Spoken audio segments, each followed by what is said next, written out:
A while ago, I ran a 5K alone. As I rounded into that second mile, my thoughts just were beating me down. I was so tired, my legs were exhausted, my breathing was out of sync, and I just didn't know how I was going to complete this race by myself. Hi, I'm Marianne with My Sister and Me Ministries, and I welcome you to this week's Face to Face Friday.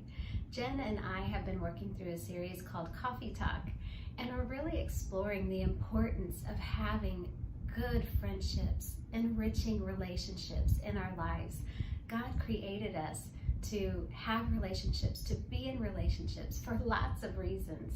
So we've been diving into the word friend and taking each letter, one letter each week. So this week our letter is E, and we're looking at the word encouragement. Our friendships should be encouraging to us, and we as friends should be encouraging others.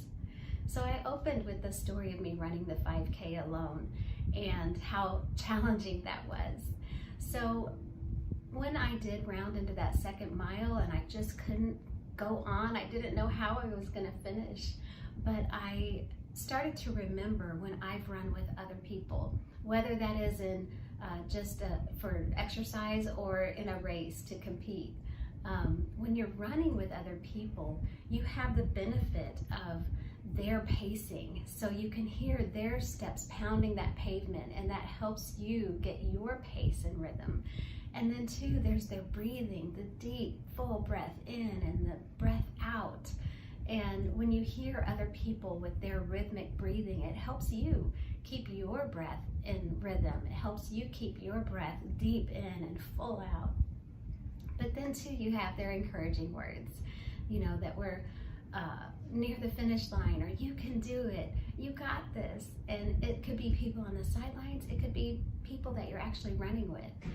So in this solo 5K, I started remembering those types of encouragement, and I was able to finish that race strong, that run strong, and I was elated that I completed that 5K by myself. But I really didn't do it by myself, because again, I had the experience of running with others and the memory of those encouraging words. See, Paul wrote in 1 Thessalonians chapter 5, verse 11, "Therefore, encourage one another and build each other up as you are already doing."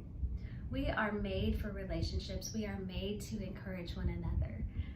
And we need that encouragement to help us stay strong, to help us endure. All of us have hard times, tough experiences, and races that we're running in this life. And so we need the help of one another to help us keep going, to stay on track, to stay in righteousness, and to continue walking or running or crawling, if it may be.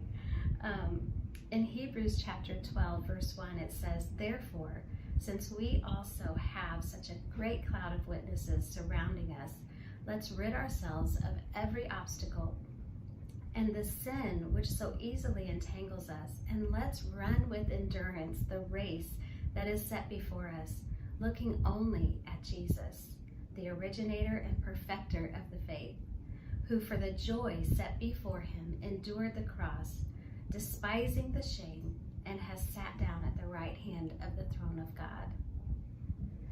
It's so important that we do surround ourselves with witnesses who are going to cheer us on. But again, we are those witnesses for others.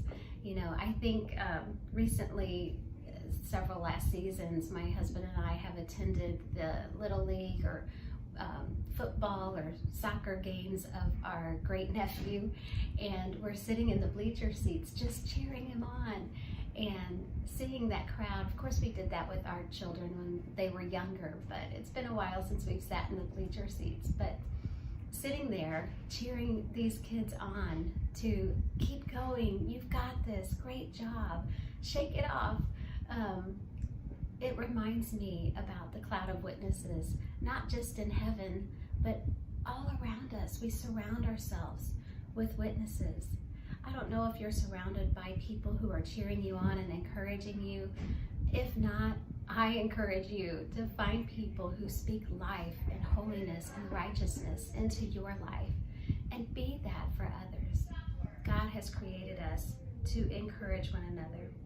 I'll close with this verse. Hebrews chapter 3 verse 13 says, "But encourage each other daily while it is still called today, so that none of you is hardened by sin's deception."